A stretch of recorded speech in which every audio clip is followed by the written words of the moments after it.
We respect and strictly follow the budget process. The BICAM is purely under the power of the legislature. Nagsimula ito nung tumawag si Secmina, pangandaman sa akin, nung nag-umpisa ang BICAM process last year, 2024. Ang sabi niya, katatapos lang ng meeting nila ni Pangulo at may instructions na mag-insert o magpasok ng 100 billion worth of projects sa BICAM. Pagkatapos po nun, magde-deliberate na po sila. Wala na pong role ang Office of the President, ang executive sa BICAM. Tinawagan ako ni Secmina at sinabi ang mensahe ng Pangulo, ipasok ninyo yan dahil pinangako na sa akin ni Speaker Martin yan.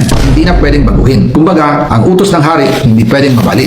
What the President wants, he gets. Wala tayong magagawa. And all our actions are above board. Nag-set po ng meeting si Secmina Pangandaman at Yusek Adrian Bersamin sa amin ni dating Speaker Martin Romualdez sa Aguado Building in front of Gate 4 ng Malacanang at nandun din po si Yusek Jojo Cadiz. During the meeting, binigay po ni Yusek Adrian Bersamin ang listahan na worth 100 billion. Tinanong ko po si Yusek Adrian kung saan galing ang listahan. Ang sagot niya, galing kay PBBM mismo. Galing kay PBBM mismo at binigay niya ito mula sa brown leather bag. Makukulong na sila. Wala silang Merry Christmas. Mapapanagot ang mga kasama rito, mga kasabwat dito sa korupsyon. Kaya po nagtataka ako kung bakit sinasabi ni Pangulo na hindi niya makilala ang budget. Samantalang lahat na binawas at dinagdag sa mga ahensya ng gobyerno ay humihingi ng approval sa kanya si Secmina Pangandaman.